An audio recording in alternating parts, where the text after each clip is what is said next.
ടുനെറ്റ്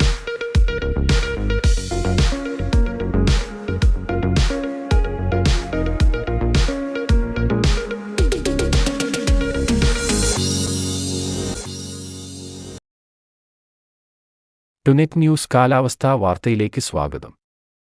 2025 വിട പറയുമ്പോൾ വർഷാവസാന ദിവസമായ ഇന്ന് സംസ്ഥാനത്ത് ചില ജില്ലകളിൽ മഴയ്ക്ക് സാധ്യത. ഇന്ന് 4 ജില്ലയിൽ ഒറ്റപ്പെട്ട നേരിയ മഴയ്ക്ക് സാധ്യതയുണ്ടെന്നാണ് കേന്ദ്ര കാലാവസ്ഥാ നിരീക്ഷണ വിഭാഗം അറിയിച്ചിരിക്കുന്നത്. പത്തനംതിട്ട, ഇടുക്കി, എറണാകുളം, തൃശൂർ ജില്ലകളിലാണ് ഇന്ന് മഴ സാധ്യതയുള്ളത്. ആയതിനാൽ ഈ ജില്ലകളിൽ ഗ്രീൻ അലർട്ട് നൽകിയിട്ടുണ്ട്.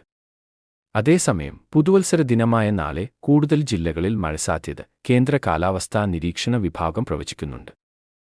നാളെ തിരുവനന്തപുരം മുതൽ പാലക്കാട് വരെയുള്ള 9 ജില്ലയിലും ഒറ്റപ്പെട്ട സ്ഥലങ്ങളിൽ നേരിയ മഴയ്ക്ക് സാധ്യതയുണ്ട്. എന്നാൽ മറ്റന്നാൾ മുതൽ മഴ ലഭിക്കുന്ന ജില്ലകൾ വളരെ കുറയും. നിലവിൽ മറ്റന്നാൾ 2 ജില്ലയിലും ശനിയാഴ്ച 1 ജില്ലയിലും മാത്രമാണ് ഗ്രീൻ അലർട്ട് നൽകിയിരിക്കുന്നത്. ഞായർ മുതൽ വീണ്ടും എല്ലാ ജില്ലയിലും വരണ്ട കാലാവസ്ഥക്കാണ് സാധ്യത. അതേസമയം സംസ്ഥാനത്ത് ഏതാനും ദിവസങ്ങളായി കുറഞ്ഞുവന്ന തണുപ്പ് മഴസാധ്യത ഇല്ലാതാകുന്നതോടെ വീണ്ടും വർദ്ധിച്ചുവരുമെന്നാണ് പ്രതീക്ഷിക്കുന്നത്. കാലാവസ്ഥാ വാർത്തകൾ കൃത്യമായി ലഭിക്കാൻ ചാനൽ സബ്സ്ക്രൈബ് ചെയ്യുക. നന്ദി.